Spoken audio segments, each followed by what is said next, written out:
So welcome everybody. Thank you for joining us tonight. Tonight marks a very special occasion there. We are joined by some fabulous young people who will be participating in our second forum, which is Together with Young People. So of course, just a few housekeepings. If you're not talking, please keep your microphone on mute. If you have a question, please feel free to use the chat box or raise your hand. And of course, just a reminder for those who just recently joined in that the session will be recorded for funding and evaluation purposes. So please feel free to turn off your camera if you do not want to be recorded. Before I sort of really jump in to our session tonight there, I just want to recognise that the sovereignty held by our Indigenous people as the traditional custodians of the land, that MyCare, in partnership with the African Women's and Families Network, the Burundian Cultural Ladies of Victoria, Fijian Community Association Victoria, and Southeast Somali. So we recognise the Aboriginal and Torres Strait Islander people as the first Australians. We recognise their culture, history, diversity, and deep connection to our land. We pay our respects to both elders past, present, and emerging of the Wathaurong, Boonwurrung, and Wurundjeri peoples of the Kulin Nation from where we are now meeting today, and to all Aboriginal and Torres Strait Islander people. So thank you tonight for joining us. We shine the light on young people, where we have got a fantastic lineup of speakers that will be engaging us in conversations on respectful relationships, gender equality, and what the future holds for them as individuals and as a community. Please join me in welcoming our diverse group of young people. And Sylvia, I will now hand it over to you to introduce our first guest speaker. Thank you, Sarah. Bulavinaka and namaste, everyone. I would like to introduce to you our first speaker, Ms. Charlene Prasad. She has an interest in protecting, educating, and enforcing the rights of individuals to make a positive difference in their lives. From a young age, she has also had a passion in working with her local community. And during the week, she is a practicing lawyer and works in personal injury law, fighting for justice for our local people. And on the weekends, she works in customer service at a local swimming pool. When she's not working, she loves to spend her time at the gym. Charlene, hopefully that's working out at the gym and not taking selfies. She has taken on many volunteering roles throughout the years, including providing legal advice at a community center for her night service, tutored young refugee and migrant students through the Center for Multicultural Youth, and taught English to new migrants with AMES.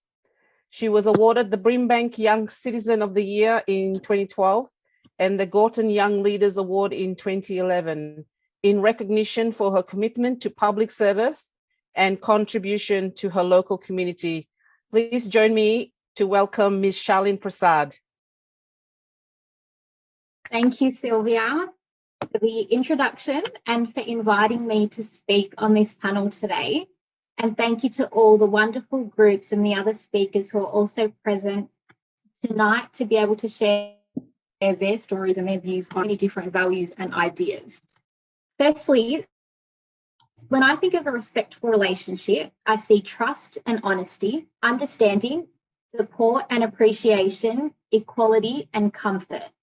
In every relationship, there are two people who are different in their own ways, and sometimes there may be disagreements, but respect is being able to understand and be open to different views. In a similar way, people may have different interests or hobbies with our partners, but respect, again, is about respecting our differences. As a young, independent woman, I have never been a people pleaser in the sense that I do not believe we need to change ourselves for someone else, and we should never feel pressured to do anything that we don't wish to do. One of the most important values that I embrace in a respectful relationship is equality. So I don't believe that there is a distinction between a man's role and a woman's role, or what a man can do and a woman cannot do. I'm also a very strong believer on decisions being made together and not on behalf of myself or anyone else. Now, I come from a background where I was born and raised in Australia, but my parents were born and raised in Fiji. They lived a very different lifestyle. Their culture, the traditions were very different to our Western society and today's generation. And young people in particular may not agree with the traditions expected upon them, or they may not have an understanding of it.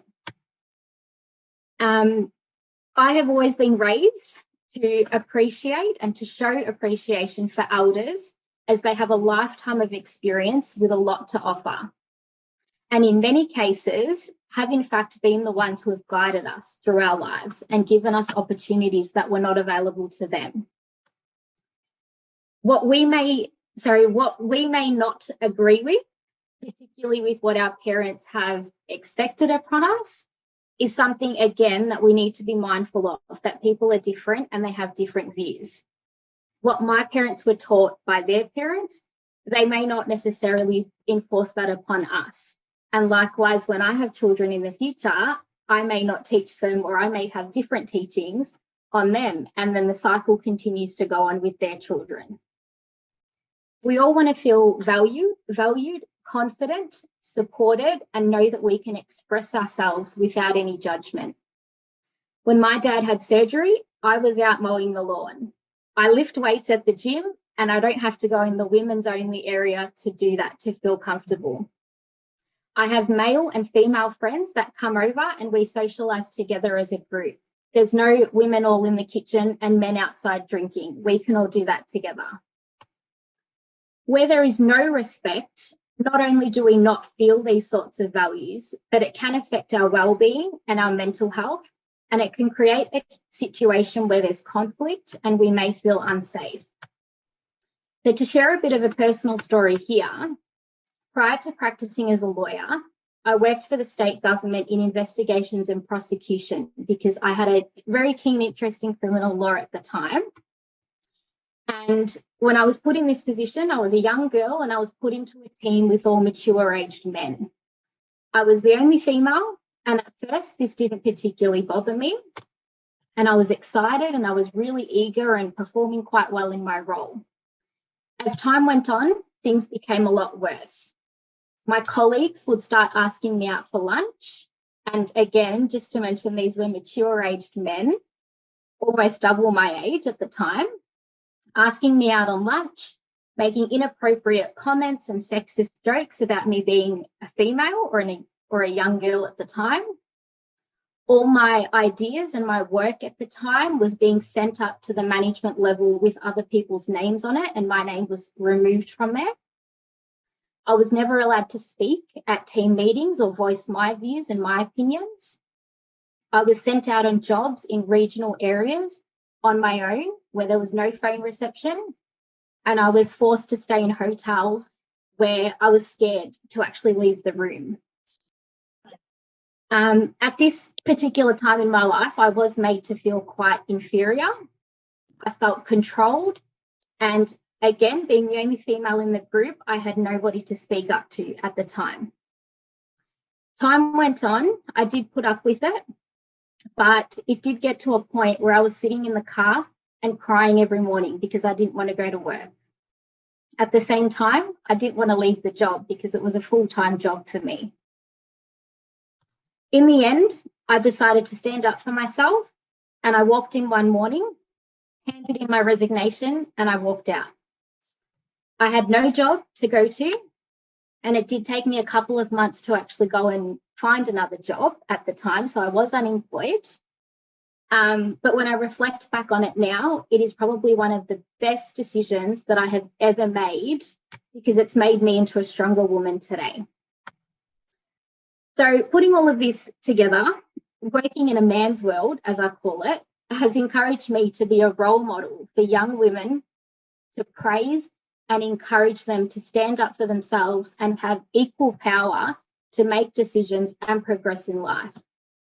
My goal at this point in time is to become a partner of a law firm one day, and I know that I'm now in a position where that is possible for me. We deserve to be our own person, to be appreciated, and to not be in the shadows of any man or woman or any other person. We're individuals in our own right. And for me, in my opinion, I do see gender stereotypes and inequality as a mindset. It's an attitude that we follow because of what the rest of society expects or has put into our minds. If a girl wants to play football or be a tradie, if a male cooks dinner and does the washing, if a female's out mowing the lawn, admiration is the attitude that we need to have towards these things. And we do need to fight for this now and into the future. I know for myself that when I do get married next year and I do have my own house, my partner and I will be doing things together. We'll be sharing all of the duties because regardless of us being a man or a woman, we're equal. And the level of respect that we deserve to show each other needs to be the same. Thank you. Thank you so much, Charlene. Like, that was such a great sort of like introduction to our forum there.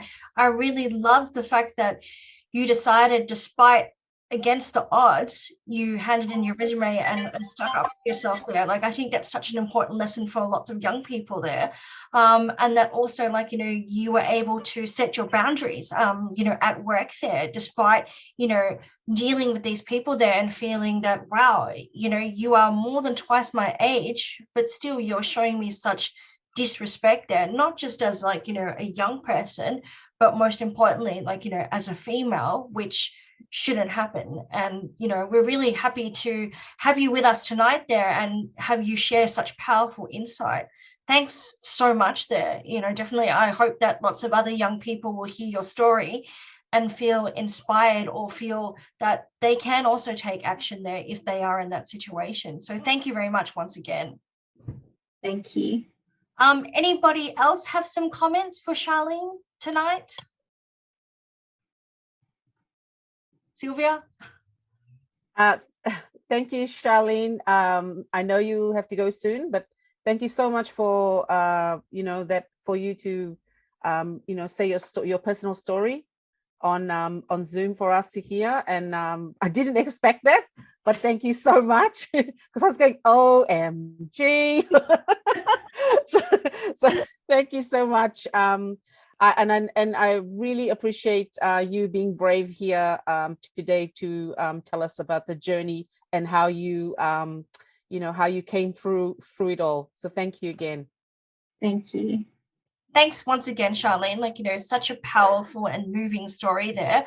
And definitely we look forward to potentially seeing you at many, many more of our forums like this there. Absolutely. Thank you. No worries. So the next person I'd probably like to call on is like Lillian to introduce her guest speaker for tonight there. Lillian? Hello. Let me introduce Chris Naonyiri. Chris Naonyiri, actually, I will let him talk more about himself. What I should say, Chris is my firstborn son. That's what I can say. I think I will let him introduce himself and tell about what he does, and then he can go on with his speech today. No worries. Okay. Thank you. Hello, everyone. My name is Chris Naonyiri, as my mom just said there. And again, thank you, Charlene, for sharing your story. It was very the vulnerability. We really do appreciate it. And again, it's always good I love to hear a real life anecdotal story because I think it puts things into perspective, you know, in a different way that statistics does. You know, hearing someone's story is really powerful. So I appreciate that. In terms of how I look at respect and equality, I didn't prepare as nicely, you know, as maybe some others have, but I thought I'd take a few notes. It's funny for me. I actually was kind of posed this question recently, a couple of weeks ago, talking to a friend, and she was saying how she was discussing respect with another friend, and she asked, "What does respect mean to you?" And I was stumped. I really didn't know how do I describe what exactly is respect, you know, because we kind of know how we feel and what do we want to feel when it comes to respect, but in terms of how do I explain it now, it's a bit tricky. So I sat down and had a little bit of a think about it, and the things I came up with was more to do with just, it kind of kept coming back to this idea of having a safe space. Respect is something that, you know, when there's a relationship where respect is present, it creates a space where everyone involved feels like they can be free to be themselves, to express themselves and not be judged, and not be shunned or pushed away because they are valued and appreciated. So some of the things I wrote down, for example, I was writing down that when I think of a respectful relationship, to me, it's one where every person's individual value is consciously acknowledged. We're aware of everyone's value. Everyone's effort is appreciated. A respectful relationship is one where we seek to understand others. And I think that's really important for me personally. I love being in an environment where the main thing in any discussion, whether it's a debate or just a general discussion, is that we want to understand people, because I feel like that's where growth really comes from it. And, just everyone seeks to kind of allow others to be themselves, and I think that ties in really well with equality as well. When you value someone else and you understand that their value as a human is equal to yours, regardless of sex, gender, orientation, things like that, that's when we can really grow and understand other people. And then as we understand, we realize, okay, this is what that person needs to feel respected and to feel safe in this environment. And then you can provide that better, and with that as well, that kind of leads to a more productive community, because when we feel safe to express ourselves, we can share the ideas that maybe before we couldn't feel like we could share before, and so we get more forward thinkers. People are more open to putting forward, things that maybe push the boundaries a bit, but maybe we do need as a community. So I think that's really valuable when it comes to respect and equality. And one of the questions that was posed as well was, respect in terms of elders and young people. And I think, whenever you're young, growing up, you think that you know a lot. And then as you get older, you realize, oh no. And like every few years, you kind of hit this realization, oh, wow, I didn't know that much before. And every year you just get more and more and more. And so I think respect for young and elders is kind of a cycle. I don't see it as starting one place and ending somewhere else. It's kind of a continuous cycle because, as you grow, we're taught what respect is, but then it comes back, into like how we show respect to our parents, and our parents see that, and then they will kind of show back, and it keeps on going, and then with our children and continuously as well. And so I would say when it comes to youngers and elders, I think respect is just something that is, it's a two-way street. When we feel respected, we're more open to showing respect. So as young people, when we feel like we're being listened to, again, the whole safe space idea, when we feel like we've been given a safe space by our parents, then we can kind of put forward how we feel, and they can kind of show us how to navigate through those situations. And then, we can feel more open to show respect to them as well, because we understand, wow, our parents know this, or our elders know this, and kind of, shows us a lot. So I think, I would say overall for communities and how it would benefit with equality as well, I think they really go hand in hand. You can't have equal rights or equal opportunities without first respecting the other people that we're dealing with in the community. And I think we still, we do have a way to go to reach there, but I really feel like we're getting somewhere, especially with conversations like this. And again, thanks to you guys, who've set this up. This is really good. I wasn't expecting to be here, but, my mom said, oh, can you please just jump on? And I said, yeah, no worries. Let's see. I'm sure I could take something from it. Hopefully I can share my perspective as well. But yeah, things like this is really what helps to open our minds up, and the grassroots level, so that when we each go out into our own communities, we can go with a little bit of more insight from someone else, and, be a bit more proactive in respecting others and sharing that respect, so that it comes again in that cycle and we all feel safer, to, have a more progressive and productive community. So that's what I'd have to say on respect and equality. If there's any questions, I'm happy to answer a few of them, or, any kind of experiences you want to know about. But yeah, that's all. Thanks, Chris, for sharing. It's quite great. But what do you maintain the audience? How old you are and what do you do? Oh, yeah. Sorry, I missed that. That was the first thing I was supposed to talk about. I am 22 at the moment. I'm a student. I'm studying psychology. At the University of Auckland here in New Zealand. And so I did live in Melbourne for 6 years. My family's still over in Melbourne. So I'd say I'm still part of the community. And once I'm done, I'll probably head right back over there. So I do still feel quite a part of the Melbourne community as well, and Australian in general, So yeah, that's what I'm up to at the moment. Thank you, Chris. Definitely, again, such insightful words, and especially coming from yourself there. I mean, of course, I'd say kudos to Lillian as well for raising such a young gentleman, but definitely I think it's really important, and having you here is a great example of young people sort of being more involved in the conversation about respect there, because even like, just the topic itself there is something that is such difficult to navigate there, especially with all the media representation that's going on at the moment there, especially concerning like respectful relationships there. So definitely, like, we're very pleased to have you here today. And I should, like, thank Lillian for asking you to come along there. Does anybody have any questions for Chris? Davis, I believe you had your hand up, and Hillary as well. So. All right. Hey, thank you very much for inviting me and having this opportunity. And Chris, thank you very much for coming out there. And I just wish we had very many other people like Chris. This will be far, far better. Now, Chris, a question for you. For you, respect, which space do you learn from respect first? Is that school, is that peers, or at home? Because when we understand your cornerstone or what inspires you to have respect on giving, we would understand on how to approach other young people like you to make this a better society in the future. Thank you, Chris. No worries, no worries. Thank you for your question. That's a great question on respect. I think it starts, as with most kind of values and principles that we get as we grow up, it definitely starts in the home.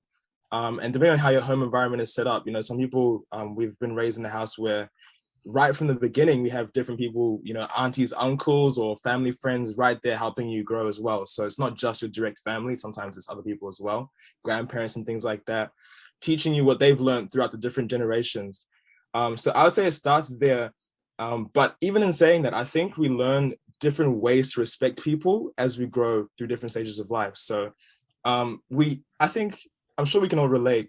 The way we view our parents or our siblings and the respect we show, our dynamic is never the same between different, people, whether it's our friends from school, co-workers, siblings, cousins, parents.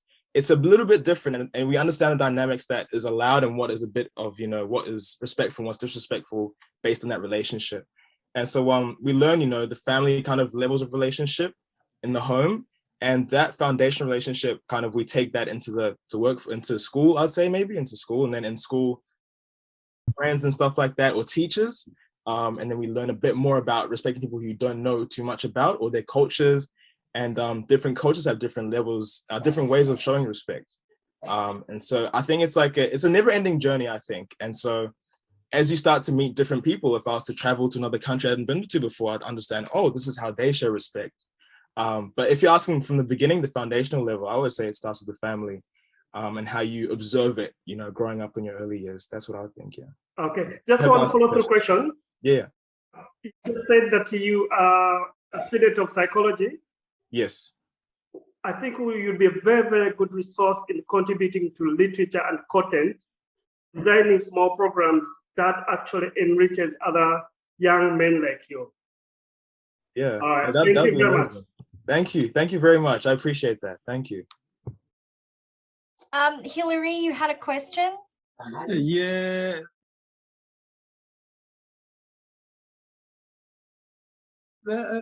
Thank you, Chris, for your presentation. I have just a very, very short question. No. You are in New Zealand, yeah? Yes, I am. And your parents are in Melbourne. Yep, that's it. Yeah. So my question is, you have your own timetable. You have activities you attend, and your parents are not around.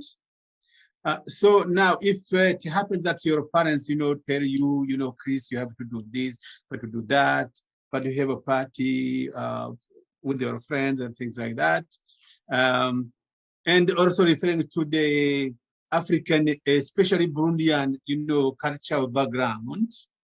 How do you navigate around that? How do you navigate around respecting what your parents tell you? Don't go see Louise or Godbert or whoever, or Teresa, but then and then you feel like no, I'm in New Zealand, I'm alone, I have to go there, I have to, these are my friends. How do you navigate around that? Yeah, no, that's a fantastic question. Thank you for the question. Yeah, it's a bit different being right in the presence of your family and stuff, whereas when you have the distance of living somewhere else. Some people like to take that and run with it, and they'll just say, you know what, they're not around, I can do whatever I want. you know, they can't tell me anything because I'm just going to go and do whatever. Yeah. But yeah, as you can guess, that's not really the best way to show respect. I think for me, part of respect in that sense is just clear communication. And it's a struggle. I wouldn't say that I'm perfect at it. You know, sometimes I'm not the greatest at it, and sometimes I don't really want to talk about some things that I just want to go and do it. I'll explain later. Yeah. You know, but as we all have moments as well. But in general, I would say the best thing to do in that situation, to show respect and to kind of nurture it, is to ensure that we have communication between our parents. Yeah. So if I do have something planned beforehand, I can, you know, tell my mom, oh, you want me to go do this? That's wonderful. And then kind of weigh up what is a priority in the situation? What is she asking me to do? How much does it mean to her? You know, if I decide to go through with it or push it to the side, what's that going to do? How's she going to feel about it? Will she feel respected? Do I feel like I'm showing respect through doing that? And also at the same time thinking, okay, if I weigh up the options, can we maybe come to a compromise? So if she's asked me to do something on a particular day, but I have a plan, I can ask, oh, is it all right if I do it a bit earlier maybe? Or can I do it a bit later? What works for you? And yeah, so that kind of centers around communication and making sure that we're on the same page. And so even if we reach a point, which something that I think Charlene said before, which I really agreed with and I really valued, was that it's not always about agreeing with the person. Sometimes you don't come to an agreement in certain discussions. But I think when we do have an understanding that I'm trying to understand your perspective and trying to show you that I care about what you're telling me, even if we don't agree on how things are done, at least we can both see we're putting in the effort, and we do respect each other's opinions and stuff like that. And so going forward, it's not a tense situation because we know we can come back to it again and still communicate based on the way we've communicated beforehand. So, like I said, I'm not perfect, even though I'm saying these things. I'm very, you know, it's a learning process. I understand. Process. You know, as you grow, like, as I'm sure we all know, you know, growing up, if we've been blessed enough to be around our parents as we grow up, you know, through different age groups, you start to want to become more independent and do your own thing. And it's a bit of a challenge. But over time, you navigate it. And I think a lot of relationships just really do benefit more from open, honest communication. So I think that's what really helps in those situations. Interesting. Thank you very much. No worries. Thank you. Thank you so much, Chris. Definitely a pleasure to have you. And I was just saying to Lillian, oh, you know, we should, like, you know, have Chris all the time, like, you know, when we have people. Thank you. Teresa, did you have a question? Just want to make a comment about what Chris said, that respective communication, and I think that's the way how you respond, how you answer back, plus including the body language. So what I think respective positive communication is very important, whether it is within the young people, older people, and also within the gender and equality. That's just my comment. That's all. Thank you, Teresa. Thanks, Teresa. I have had my hands up for some time. Oh, sorry, Apollo. I saw that. Sorry, my apologies. And then Marie-Louise also has a hand up too. So Apollo will come to you. Chris, Apollo would like to ask you a question. Go ahead. Yeah, no problem. Well, Chris, thank you for your excellent contribution. I am going to share an observation and allow you to comment. You may have seen an advertisement which talks about the generation levels. Those born in the 80s, the way they talk and they communicate. Those born in 90s, those born in 2000. And when you see that, have you seen that kind of advertisement? I don't know if I've seen, is it a specific advert? What happens is that a child comes from school and then the mom says, oh, would you help me with this? And then he says, those ones in the 80s would say, oh, yes, mom, let me finish this. I'm going to come and help you. Those ones in the 90s, we say, oh, mom again. Whenever I come from school, you tell me to do this. Those in the 90s, they not even answer, they ignore and they throw tantrums and the rest. But the point I'm making here, without being too much detailed, is the attitude versus rights and freedoms. The point here is that people tend to think that when they are growing and growing in a country like Australia, they have rights to defend. They need to be more assertive. My comment to you, to ask you, is to navigate between being assertive and being respectful in the way you actually defend, because they all tell you you've got to be an individual, assertive, and defend yourself. Mhm. In other words, you find a way of always communicating in a way that provokes rather than builds relationships. Is that I would like you to see how you navigate respective relationship in that kind of antagonistic environment. You are pushed to answer in a way. Mm-hmm.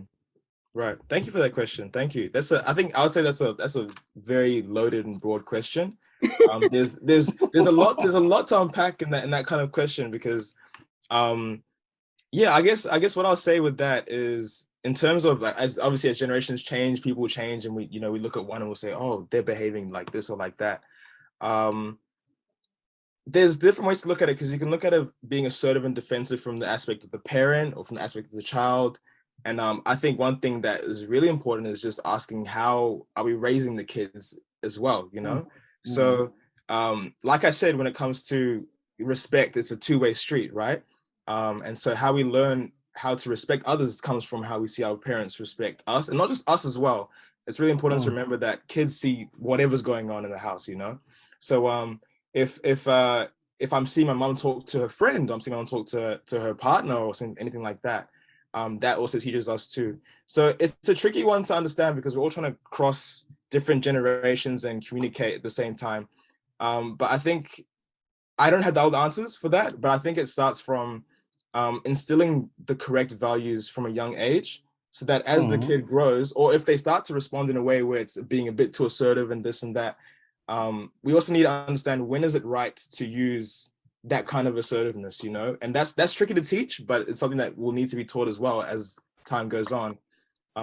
You know, because we do want our kids to be able to stand up for themselves, and we want our kids to be able to go out into the workforce and say, this is fair, this is not fair, I deserve this, I work hard for my family, you know, I work hard for my parents. So you want them to have a bit of assertiveness when they go out into that field, but when they come home as well, there needs to be a balance as well, and respect in that sense. So teaching our kids when is the right time to be assertive, when is the time to, you know, be a bit more humble and step back, is really important. And I'm only 22, so when I become a parent, I'll let you know how easy or how difficult it is. I have no clue.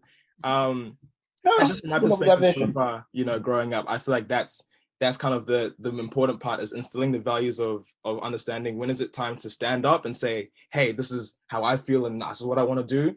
And when is it time to say, you know what, okay, I'm going to just listen for the time being and do what I'm told, and then we can discuss this later, you know?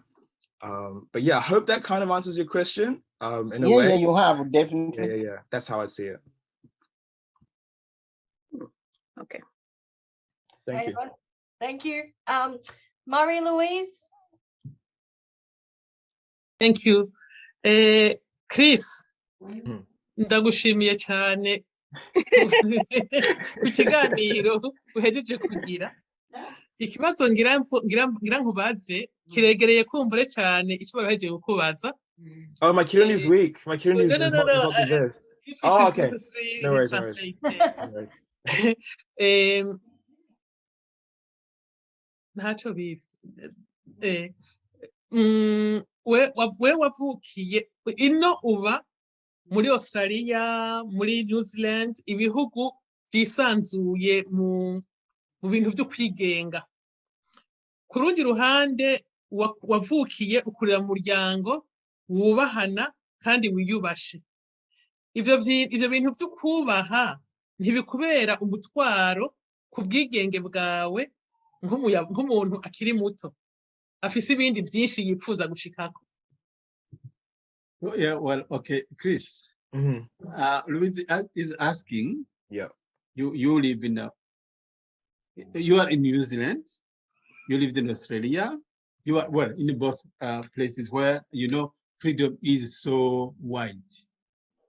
Now you have parents who come from a background where, you know, respect is so important, especially for kids to listen to whatever the parents say.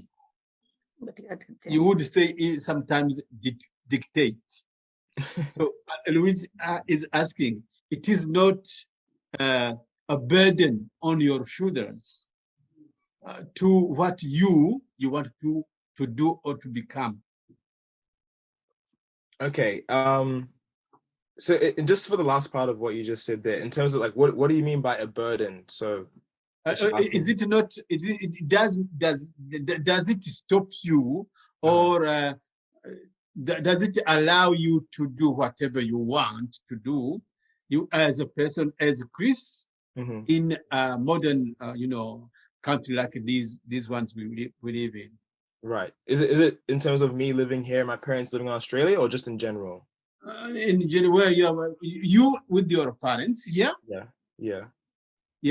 So, is it? How can I put it in English? Yeah. Does it stop you from doing whatever you want to do? You as a young man, to achieve your dreams. Okay. I see. I would say sometimes yes, for sure, but sometimes we also need to be stopped. We don't always have the correct perspective. As young people, we think we know exactly how we need to navigate the world, and we think we know it better than most people. But sometimes it's also valuable to be told, hey, you need to stop at this point, and maybe I do need to stop at that point. And there's definitely been times where I've said, no, I know what I'm doing, and I've gone forward and I've realized, oh, maybe not. I've actually probably should have listened to my parents in that situation. But there's also been times where my parents have been a bit skeptical, and I've gone through with it, and it's turned out to be quite all right, So it's a bit tricky, but I'd say it has held back in some areas, and some areas I'm glad that it has, because there is value in being able to take advice, and being able to listen to other people and receive feedback. And if we don't grow up in an environment where that's an important thing, sometimes we can go on thinking that we know all the answers, or that we don't need other people's advice, and that can put us in some tricky situations. So in terms of the culture, in our culture, where it's very important to listen and always listen to our parents and our grandparents and what they tell us. I think it can really help you out a lot in times, not just with family, but if you go into certain fields and stuff like that, where you need to be taking advice and feedback, you're more ready to do so because you've been in environments where you're comfortable with authority. You know what it's like to be in a position where you listen to others. And with that as well, I know that in our community as well, we can be quite I don't know how to put it the best way, but we do like to stand strong and be proud of who we are as well. And so in that sense, that also brings the assertiveness. So if we're in an environment where we need to take feedback, but it's a bit unfair, we also should have that ability to say, I respect what you're telling me, and I understand that you want to give me feedback, or this is the direction you want to give me, but at the same time, these are the values that I believe in, and I don't want to shift from that too. So it can be a bit tough in that sense to understand when to use it again. But yeah, sometimes it's not a bad thing to be held back when your parents tell you something, because it can actually save you from trouble later. So that's what I'd say to that question. Yeah. Thank you. So you may feel like Thank you, Chris. Definitely, I think lots of young people would resonate with that particular last comment you made. Obviously, yes, there's a need for us to listen to our parents and to be held back sometimes there.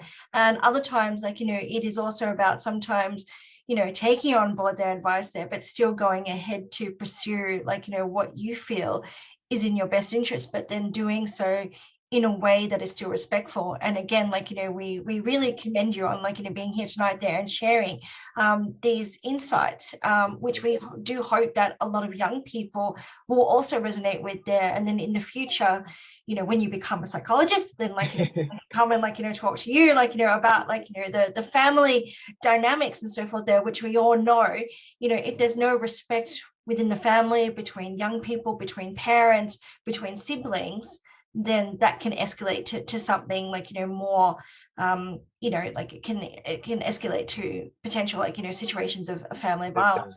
So definitely, thank you once again. And if I could just add one last thing as well, to what I was just saying with that question there. I know I've spoken heaps and I feel terrible, but just the last thing I wanted to say as well is, even in the situations where we have been given advice, maybe from elders, parents, family, and stuff like that, and we decide not to take that specific advice, I think it's also important to remember that they still did raise us. So even when we go, if we've been given like a left or go right, and our parents say, listen, you need to go left, and I go right, I'm going right with all the values that I've still been instilled from, you know, when I grew up. And I think that's something that even as kids to remember as well, and as adults to remember, even if our kids take a different path, they're still our children. So they still have the values and the principles that hopefully, you know, you've instilled into us. So it's not all as terrible as we may think it is, but I thought I'd just say that anyways. Yeah. Yeah, no, definitely. And I think it's a very important statement to make. I mean, even for myself there, like, you know, the conversations that I would have with my father, who, like, you know, has instilled with me, like, you know, certain values there. And even that they're like, you know, his views on gender can be quite, you know, like traditional and so forth there. So like, you know, on one hand, he would like, you know, his daughter to be a leader, to be someone in the community who is of stature and so forth there. But at the same time, he also wants her to be safe, be quiet, you know, don't make too much like noise and so forth there. And then I recently sort of said to him there, and it sort of resonates with your left and right example, that you didn't raise a daughter to bow down to the patriarchy, to which he quite like, he laughed and acknowledged that actually, you know, maybe like, you know, it is about that respectful relationship, and that like, you know, when I'm challenging him on like, you know, particular gender issues, it's not that I'm being disrespectful there, but I'm actually pointing out, you know, different ways in which his value has been instilled in me. You know, you raised me to be someone who's a leader in the community there. You raised me to fight for like, you know, social justice and to use my position in society to help other people. So actually what I'm doing is what you instilled in me. So, you know, when you tell me like, you know, all these traditional like, you know, gender views, I'm actually just repeating what you've told me in a different context there and still respecting you. So definitely, I really like the left and right example. And again, I think lots of young people, not just here with us tonight there, but like, you know, in the future, when they hear this recording, they can definitely resonate with that example. So thanks very much, Chris, for the wonderful insight. I'd like to actually now move on to Feifei. So Feifei is my guest speaker for tonight, along with Nang. So here we'll hear from Feifei first. So Feifei actually started off here as an international student and has done many, many wonderful things.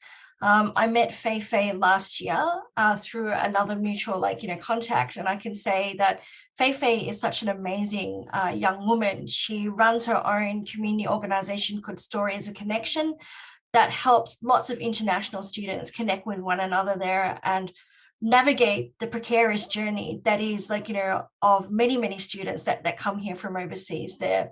Feifei is also the program officer for the PACE Women's Leadership Program with the Multicultural Women's Health, in which they help like, you know, refugees and like migrants there of who are women there in terms of like fulfilling like leadership within society there and really encouraging them and empowering them to be the best that they can ever be.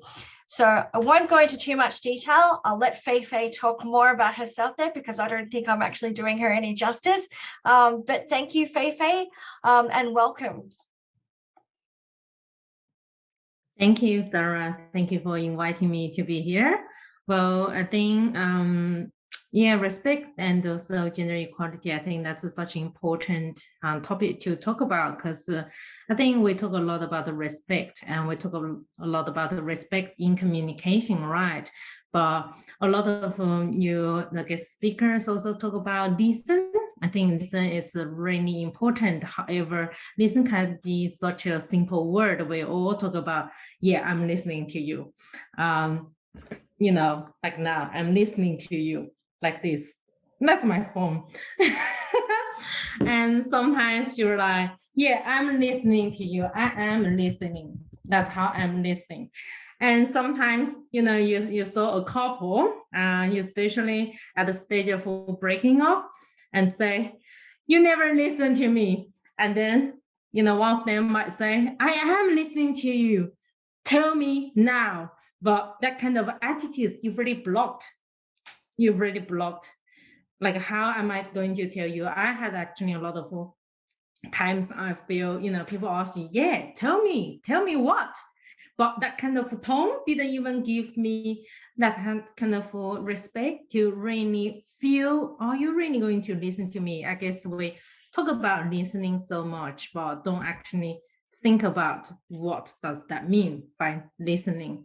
And I think we're also so busy. Things comes from the left ear going out from the right ear. And then if we asked, can you repeat what I just said? A lot of time people cannot recap what has been told, even especially I think online, the online space is also quite interesting because we're being on the screen so much as well. And a lot of times I also feel, it's such a distant way of speaking on the screen as well. And we forget what does that really mean by listening and to respect each other on the digital space. So I think nowadays I would really prefer to use listen deeply and really to think about what listen deeply is like. But can you recap what people just said? Can you really ask people? And not this, I think respect, sometimes we think it's disrespectful if we ask people, sorry, pardon, can you tell me again? A lot of us, we feel like, you must have listened and you shouldn't ask people anything. And even when I was at uni, my teacher was lecturing and I didn't understand a single thing he just said, but he was sort of addressing it in a way to say, this is something you must have learned. So after hearing that, I was like, yeah, better to zip my mouth, because anybody who would raise their hand to ask anything will be seen as stupid. And I still remember after my exams, I was trying to hopefully to get feedback for my exams. And then I went to the room and then my lecturer told me, oh, sorry, I didn't mark your exam, but you can ask him, another lecturer. And I was like, oh, all right, never mind. So I never got a chance to actually ask the feedback for my exam, because that lecturer appeared as someone, if you ask the question, you appear as stupid, not intelligent. So that kind of will prevent me from asking anything. I think in that kind of relationship, you sort of see the pressure from the authority. You don't really see that's someone approachable, and to have to really have the conversations feel like we're on the same level. I think it's in everything. Even we talk about elders and we talk about young people, and again, if we see someone is older or someone is a senior at work, and we would feel it's inappropriate to ask something as well. But often I think, all of us as a human, and we are all the same, doesn't matter which background you have, coming as a migrant, coming as a refugee, whether you are at an executive level or you are cleaning for offices, or even cleaning for hotels and cleaning for motels, cleaning on the street. We are all human, but often I find it's quite difficult to have the conversation to feel like we are on the same level. And I trained myself to actually, a lot of people say, how can you talk to people from different age groups, from different disciplines, and from different industries, and even people who are triple, even I dance, I'm a dancer, and my dance teacher, his age is triple mine. But we are, we're like best friends. And also I had my very, very close friend who is a wonderful, wonderful woman. And she used to work, for the government and in the public sector. People would really see, respect. But we are just like friends. She also asked me, how would you like to you describe it?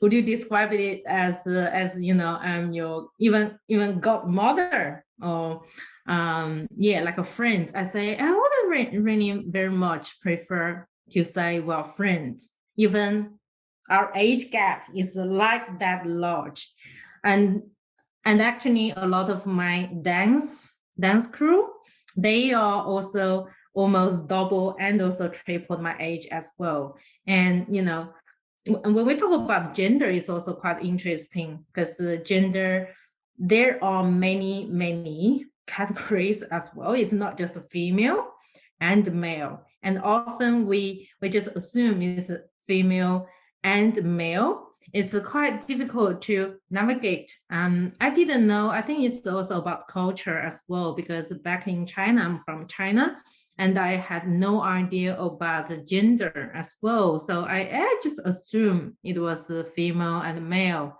However, when I started to do a lot of work with communities, I also found out there are that people talk about non-binary and talk about the transgender, and often if we never met them or never ask, I think, you know, we kind of just get into the space to assume. I think that's another thing. We have so much assumptions, and that's all in our brain, and we just assume if this person looks like this, and then they must be. Yeah, and I also picked up a lot of things during work as well. In the beginning, I never understood why people had pronouns, and nobody actually explained why we had a pronoun. I never understood, but it's somehow just happening all the time. I was like, yeah, even you see here, I put my pronoun is she and her, because that's a way also to respect as well. And I've been starting to work with a lot of non-binary people, and they also some people prefer to call them they and them. It's quite challenging to change the mindset many times as well, because it's not in your culture and still in the process. But I could say sometimes people feel like, oh, sorry, but this kind of attitude didn't really, you know, you are apologizing, but at the same time, not apologetic as well. Just really, oh, sorry, that's not a thing. But then I learned it's actually quite important for them that they can see whether you are trying to respect, to pronounce, to call them they and them, or you are just treating this, oh, just something so casual. I think it's sometimes it's so easy for us to make all sorts of assumptions. Even sometimes people say, oh, are you Chinese? Or they say, oh, you are not like a Chinese, that kind of assumption as well. Or sometimes it's quite interesting why I cut my hair, where I have my long hair. And some people comment on my hair and say, oh, yeah, now you look much more like a female. And I was like, what do you mean by I look like a female? Because like when you have short hair, it doesn't take away your femininity as well. But people just say, you know, I would also say most of the time that was the males who would expect girls to have long hair, and that's the expectation, and to say, you know, I want you to be more feminine. I wanted to see the feminine side of you, and just that kind of expectation wanted to choose. But the thing is, did you ever ask me how I would feel, and you know, whether like, and also I don't think, you know, the hairstyle can kind of, you know, that's your identity. It's not, it's my choice. And I think I also started to realize a lot of people, you know, have short hair, have long hair, it doesn't matter. And for a lot of gender, talk about gender, and doesn't mean, you know, short hair and then they must be so masculine as well. I think there's things also about femininity and also masculinity as well. And sometimes people feel it's quite challenging to have a very honest talk, because that's not also for individuals. I think a lot of times it's structural as well, structurally, and also the pressure from the society, how we would look and how we would talk. And I think we came a long way as a female to expect to be housewife. When I'm cooking, and people would say, "Oh, you look much more like a female now." That kind of idea about housewife. So putting in a relationship, it's coming from a lot of culture context in the family set, coming from the Asian background, expect females to be at home, cook for the husband, and take care of the baby, but not expect you to go out and to have job even. I think there's a lot of things have already changed, but still we are fighting so hard to break down the perceptions and also stereotypes. And we can see a lot of us started to go out and to also work, and we have our identity as well. But often it's still quite challenging. And in Japan, I also know that a lot of husbands expect females to wake up early and to have makeup. And I was so shocked when I heard about the husbands never saw their wives without makeups. Never, ever. I was like, how could that happen? Because they say, yeah, because all the wives, they needed to wake up before their husband wake up at 5, and then always be pretty, always wearing the makeup. That's why we also say, if you want to see the true face of females, you need to go to the swimming pool. That's how you can see the true face. But then you can see there's a lot of expectations, and then inappropriate expectations on females as well. And the power dynamic as well. I think it's really interesting. If we look at the history, it's quite interesting because like a much long time ago, when females, we were actually more powerful because we pick up the fruit, and we became the powerful people in the family. However, afterwards, because we found out, men can kill animals and to hunt, and then they became more powerful. So it's quite interesting. You see the balance of equality shifted because of how people started to see who has the power to earn money to take care of the family. So I think talking about gender equality and the power dynamic, it's quite interesting. And a lot of times I found, especially when you were young, everything is already embedded in your culture and also embedded in your growth as well. If I didn't come to Australia and if I didn't open up to everything, it's very challenging to flip the mindset, because the mindset is something really difficult to change, but still it's possible to change as well. So let's see the future of that. I think it's about being open-minded and being receptive and to really listen deeply. And I think, what I'm always saying, what I'm always thinking is as a human, really just as a human, to communicate and try to understand. And it is okay if we don't understand as well. Thank you. Thanks, Fei-Fei.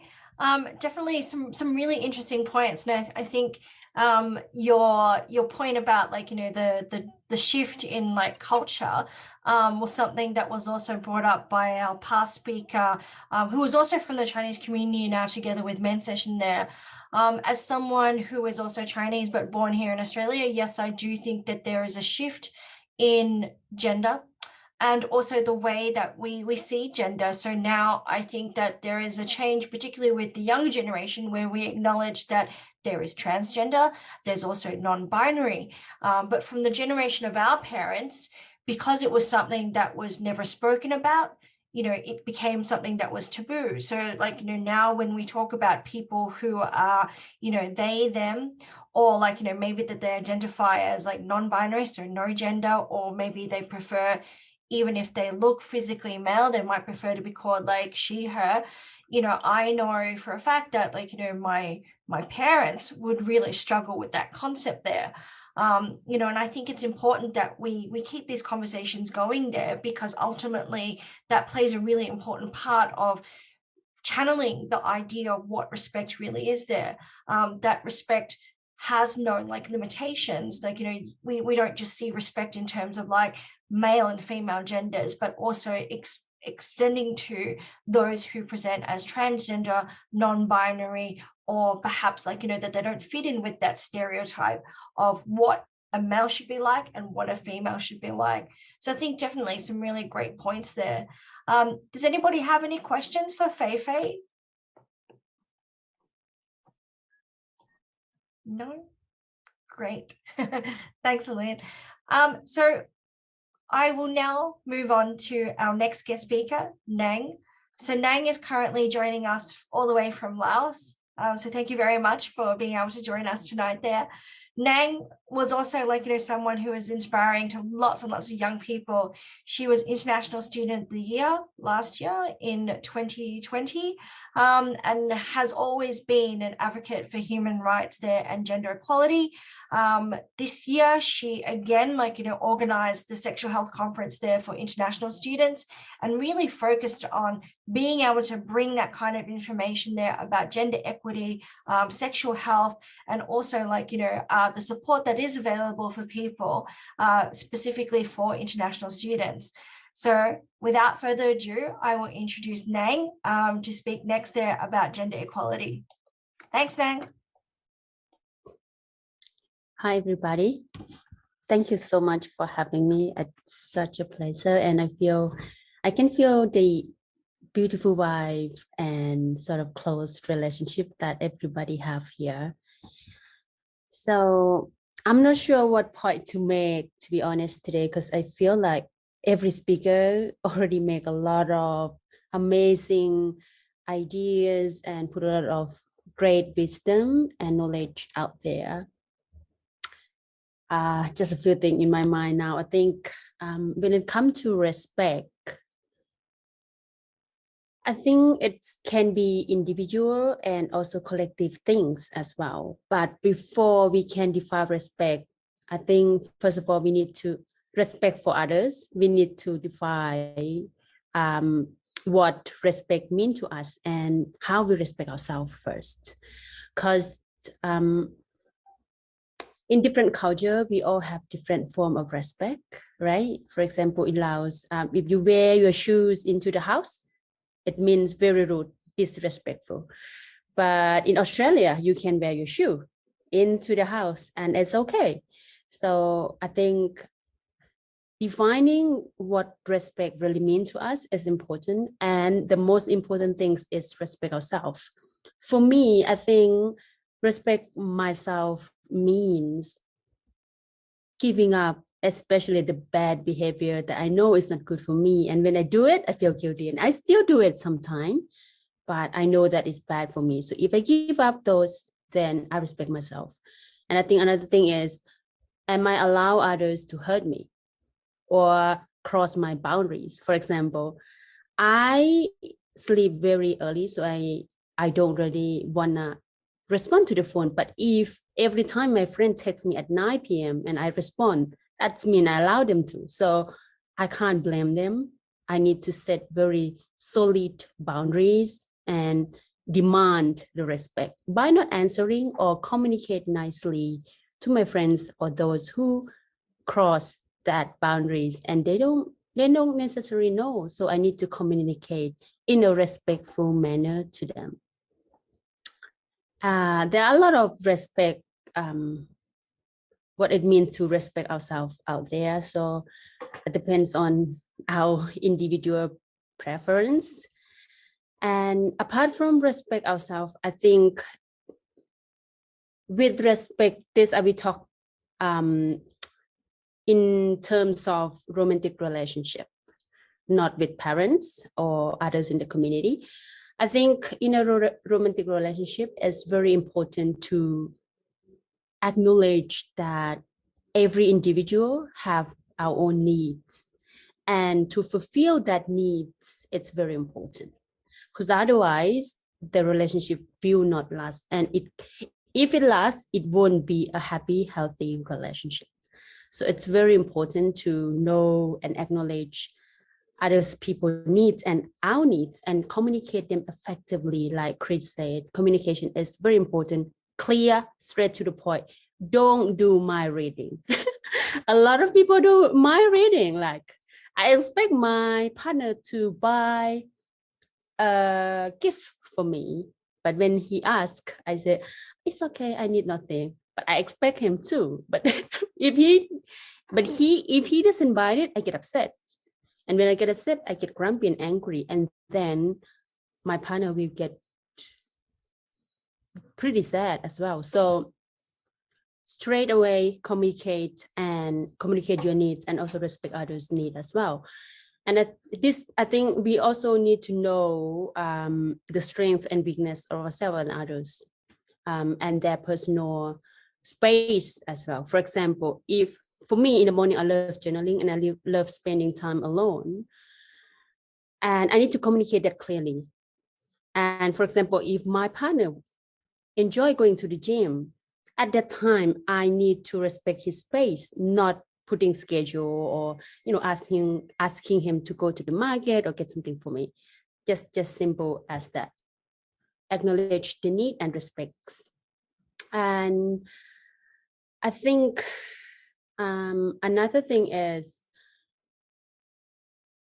a healthy relationship and respectful relationship. It comes down to whether or not we both side, not one side, because relationship, it need to be both sides. Whether or not both partner or individuals can hold the safe space for each other vulnerability or pain, or we can call trauma. Everybody have trauma, every single one of us, including myself. But the level of the trauma may be different, the depth of it. So am I able to hold that space, safe space for my partner or not? Because all we need is understanding and someone to listen to us. So am I able to hold that for him, and can him hold that for me? So I think this is healthy and respectful relationship. Whether I can put my judgment aside and purely, listen to him and give him support when he needs, and at the same time, he can do it for me.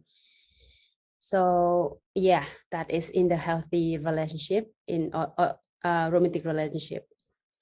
But if we talk about respect with family, especially our parents, it's quite tricky, because I am someone who come from Laos. I'm not sure if you know Laos. It's next to Thailand.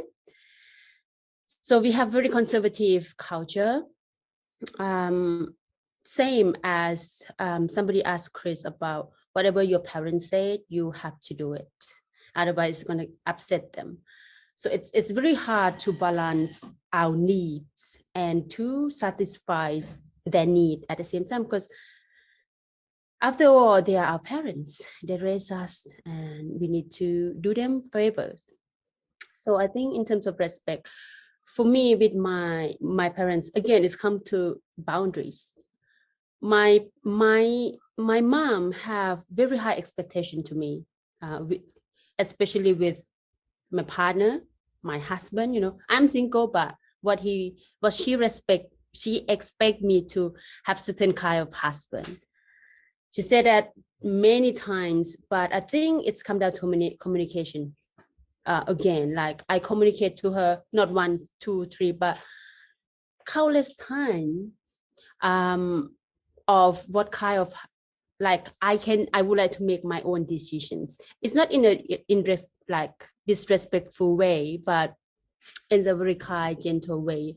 At the same time, something that I can compromise with her. Like if she wants something that I can do it, not really affect my core values, then I am willing to do it. So I think it's very important if we can identify which one that we think is very important to us, and try to communicate in the way that not upsetting them, and do something that we can do, that we can compromise to make them happy.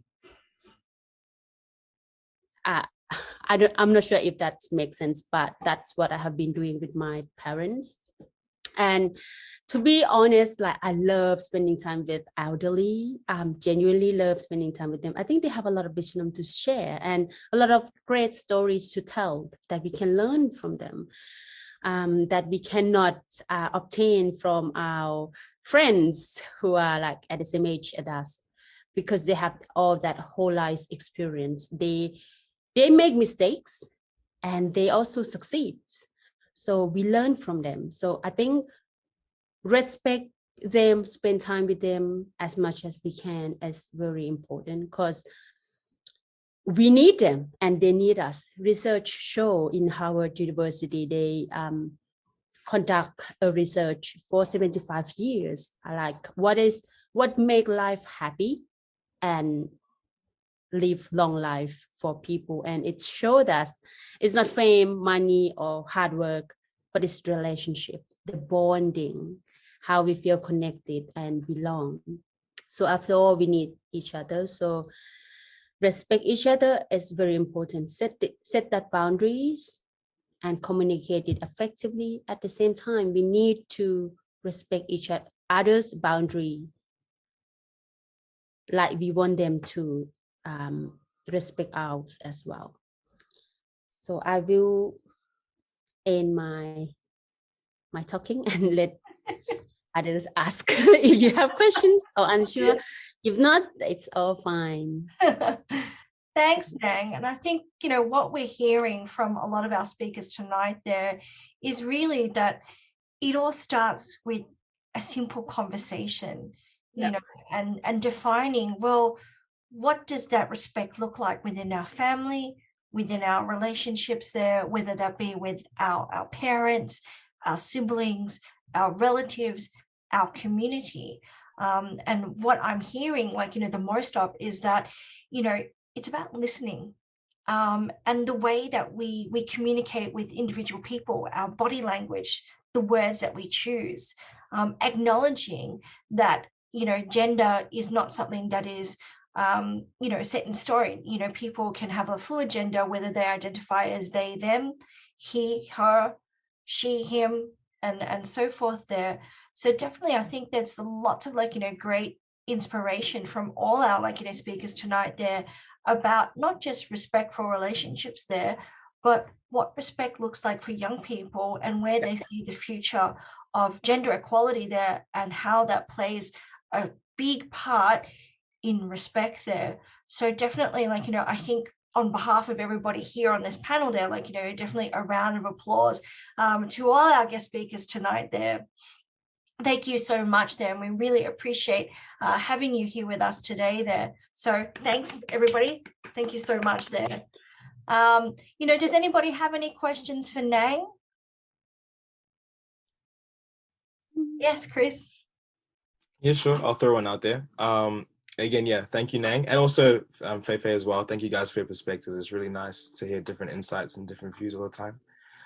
So I wanted to ask Nang, when it comes to being from a very traditional background and working out, working through what matters to you and then expressing that to your parents, what have you found? What's maybe one or a few things that you found that helped you communicate things effectively? So you may see something one way or feel one way about one thing, but that the way it's worded in your head might not be the best way to deliver it. So how did you find the best way to deliver that to your parents or people around you? Thanks, Chris. That's such a great question, because I quit medical school and I make everybody upset, especially my mom. But I think that is the greatest experience I ever have in my life. So I be able to sort of disconnect with my family and reflect on my relationship with them, each individual. So first of all, I need to understand myself. For example, what I understand myself is I can't communicate effectively or in a respectful manner if I get upset or angry, or if I have any kind of very intense emotion. So I need to digest the problem and issue first, journaling, do everything I can to make it clear to me. Then I know what I need. I know what choice I need to take. Then it's come to, I need to learn every single individual. How can I effectively communicate with them? For example, with my brother, I know he needs compliment. It's not like I compliment him all the time. It's not that like fake compliment, but just notice what he did good and compliment. And I can communicate effectively when he did something amazing and I say it, and then he listened to me. With my mom, I need to communicate with her just one-on-one, and usually at night when I have very close sort of an intimate conversation with her. So it comes down to knowledge, like insight of each individual. We need to learn and observe when it's the right time to speak to them and grab that opportunity and communicate directly. I think that, hope that answer your question, Chris. No, that's fantastic. I love how you mentioned that everyone's different in how they receive information. I think that's something that I definitely forget, and maybe others forget as well. That's really important to realize. Each person, yeah, they definitely receive things differently. So understanding what works for them is really important. Thanks. That's good. Can I add in something to Chris's question? Sure. No? Apollo is my name. Of course, yeah. Thank you for Chris to instigate something that touches me on something. Sometimes now, there are cultural behaviors some people call cultural violence. There are a few of them. Some of them are simply described so when they are not.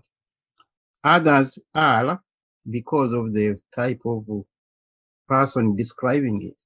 For example, I come from Uganda. Generally, there is a symbol of either hugging or bending a little bit your legs or kneeling down as a form of respect. But because it's more emphasized sometimes with younger females, that does not mean that the males don't do this type of respective behaviors. They tend to be advertised in the form of cultural violence, and then they are taught different.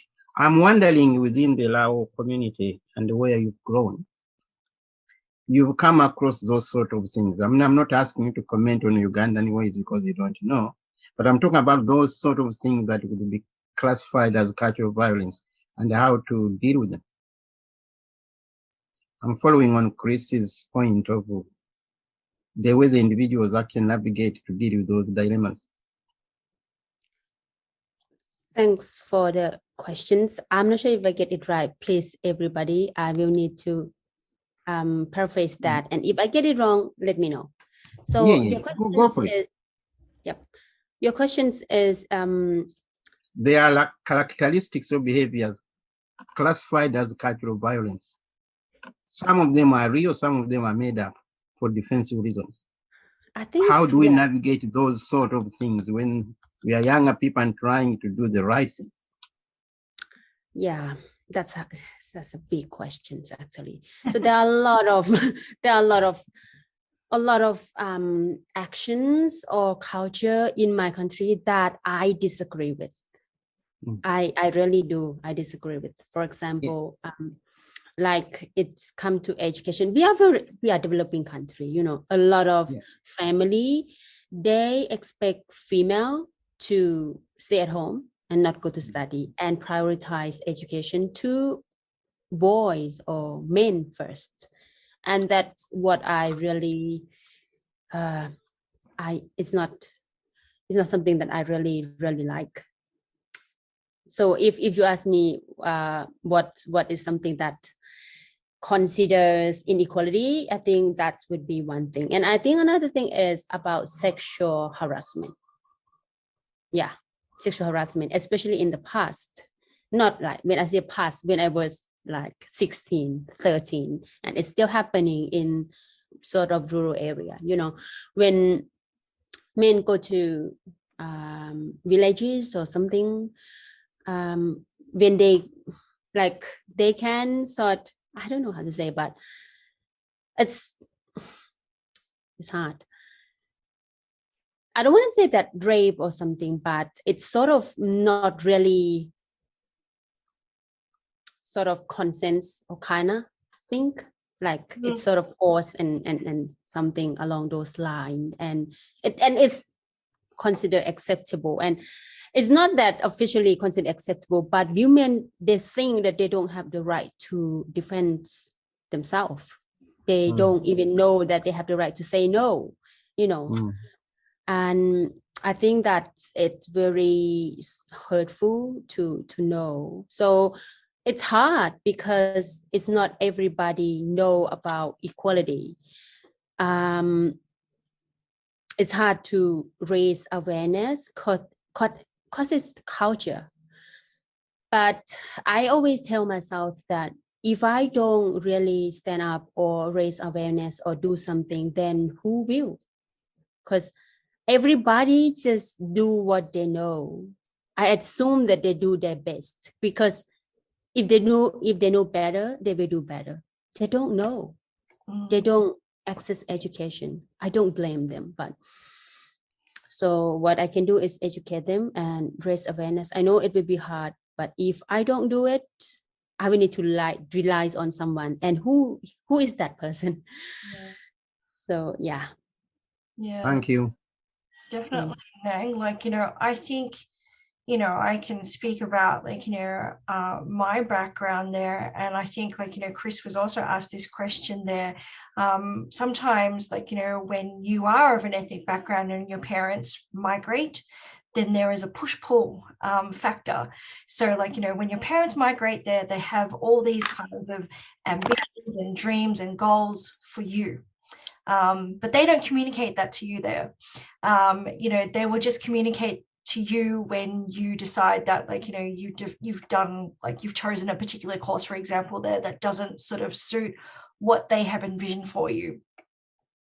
So, like, you know, in my own story, you know, my parents would definitely have expected me, like Nang, to pursue an education that is somewhat considered to be safe. So like, you know, the medical profession, accounting, business, and so forth there. Community work is great there, but only when it's local. So when I told my parents, by the way, I'm going to Kenya and I'm going to stay there for 6 months, they were absolutely horrified because I was female, I was young, and I didn't really have a plan, and I didn't even really know where I was staying. So to them, it was like, oh my gosh, you know, how can she go and so forth there? And many of my relatives, even still to this day there, they'll still talk about that one that was really crazy and went off to Kenya and still goes there. And we don't know why she does that.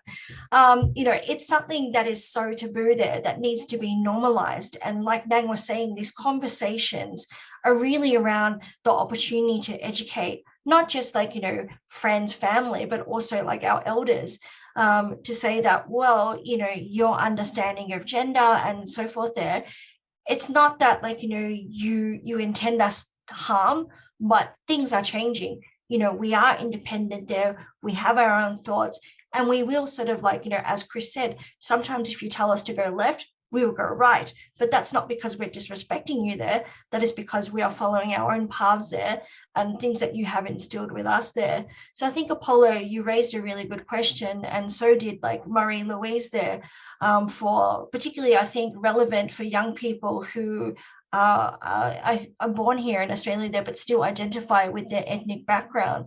So I think, Apollo, like, was a really good question, and I really thank Chris and Nang for, like, you know, being able to really talk about it there and sort of say, okay, well, yes, like, you know, this is some of the challenges, but this is how I navigate that space. Does anybody have any other questions for Nang or Feifei? Feedback. Sorry, Teresa. Just feedback. I mean, feedback. Yes, please. Feedback is always welcome. I think the educating the people, but also not in a forceful way, but in a more of a positive communication of, especially, I mean, we or the generation who have migrated here and we grew up. Say, like, I put example of myself in a country, in the village, and you have different values and different way of even respect. And then when you come here and you have the children here, sometimes we forget that we are in a different area, country. So it is not only educating the young people, even we parents, we need sometimes to be reminded, to reflect, and to be. We are in a transition of learning and changing, and to be able to have the capacity to listen to our children or even the youth we work with the respect and share their views without fear of being outcasted, but to be like friends. And I think that's what all the Chris and all that people talked about, family relationship. We should be friends within the family, where you feel free to share if you have hardship, or if you feel that the course is not going right, or that's not what you feel you don't want to do. And if you communicated in a positive, respectful way, people listen. And even sometimes I have made mistakes and I say, oh, I was wrong. Maybe my daughter was right. Yes. she decided to migrate and gonna live in Canada. And here I am. And the first time she went, was up in arms because she went as a study just after university. And she said, oh, I'm going to America. And they said, whom do you know in America? And to my surprise, she got back to me and said, you can't go by yourself. You don't know anybody. You are a black girl, young. And you know what she said to me? But politely said, Mom, when you came to Australia, which I came alone, single, a black woman, and you survived. Also, I will survive. And I just let go. Now she has been there for 5 years. So it is the way how you communicate. And that's what matters, sort of respectful communication and the openness and the trust within each other. Yeah.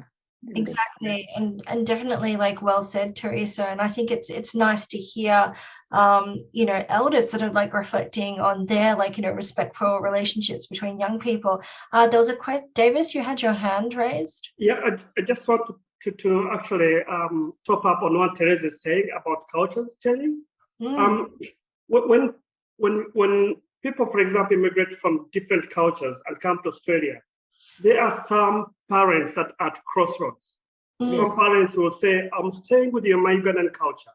Or one of the parents are saying my Ugandan culture. Others will say, I'll take the good part of Ugandan culture and take the good part of Australian culture. Others will say, I'll leave everything there and also go to Australian culture. Others will say, I don't want Australian culture. I don't want Ugandan culture. I'm creating my own culture. So these crossroads also have an impact on the youth, on how we communicate. Because first of all, the parents alone might be having different cultures, which actually causes a clash, and that causes more problems. So us also identifying and doing a self-realization to know at what point we are would put us in a better position in which how to engage with the youth. Yeah, on those issues. Yeah, thank you. Well said, and like a really, really good point there, Davis. And I think sometimes, as young people, we often reach this like crossroad, and then sometimes we might identify as one particular culture, and then our parents identify as another particular culture. And then like, we become at crossroads there because our parents are saying, oh, like, we want you to be like this. And then like, you are influenced by your peers, by your work, by your own personal experience. And then you're saying, but no, this is not really part of my identity. This is part of my identity. So I think, again, what Teresa is saying is like coming to reflect back and, having that respect for one another and having those open dialogues and open conversation and being honest and being able to change that narrative, such like, important things there. And I think definitely that the underpinnings of respect and respectful conversations, not just in young people, but with everybody. Were there any further questions or feedback, I should say? No? Yes, Sylvia. I just wanted to tag on what Davis was just saying.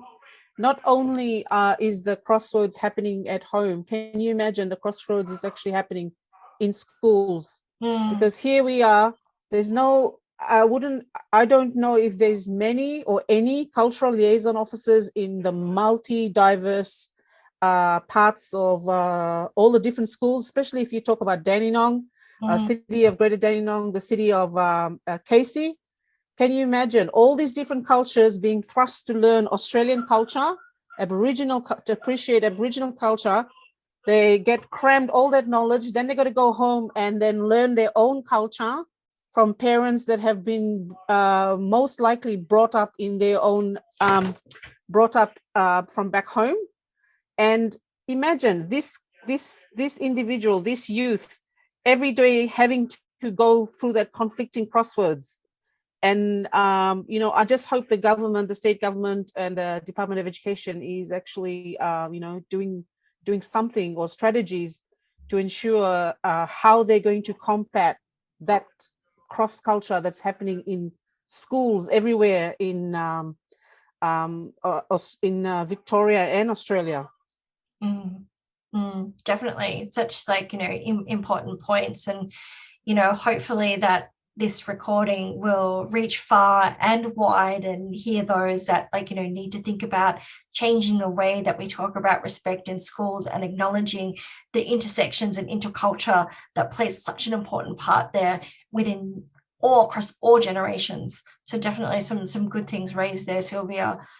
Anybody else have any final words? I conscious of time, but I just would like to make just one point to explain what you said. I think I do agree with Sylvia, like cross culture, it's very important to us. And for my own experience, when I come to Australia, I actually know more about my culture in a different perspective. Because when I am in there, for example, I'm in the city, I only see building, but when I raise above it, then I can see where everything is. I think it's important to go outside and look back. So what I would like to put the final word in there is, when we would like, as a young person, when I would like to make my own decision upon my life, especially my future, I do take advice, but I don't want my parents to dictate their thought over me, because I would like them to know that whatever decision that I make is for my best life. And if I have my best life, they will be happy and I will support them. If I don't live my best life, then I won't be happy and I won't be able to help them or support my parents. And I know their greatest desire is for me to be happy. So everything I do is for me and for my family. So that's what I would like to say. No, thank you so much, Nang, for sharing that there. And I think definitely the sentiment is very much shared across, like, not just the younger generations represented here today there, but with everybody there. So thank you so much, everybody. Teresa, did you get in touch with Tahir?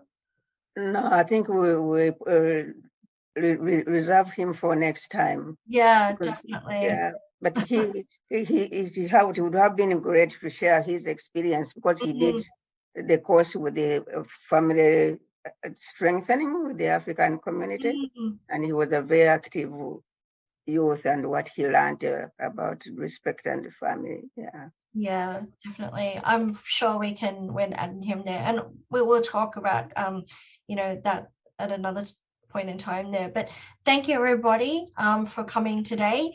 Don't forget our next and last session will be Together with Women next Sunday. Check out and look out for our flyer on all our social media sites there. And I wish you all a good night and stay safe. Thank you. And we would like everybody to participate again. It's not only for women, it's That's for right. everybody. And Many you young people, please join us. Sarah, are you doing a picture? Because we usually use it as for a thumbnail. Yep. I can do a picture. If the people who don't have their cameras on, if they want to be included in the picture, can you turn your camera on now? All right, so on the count of 3, I will take the picture. Everybody ready? Yeah. 1, 2, 3. Thank you, everybody. Only one? What about if it's not good? I will sit with you individually and take many, many, many photos until you're happy. I'm sure it's fine. Good night, everybody. Thank you. Good night. Thank you. Thanks, everyone. Bye, everybody. Thanks. Thank you.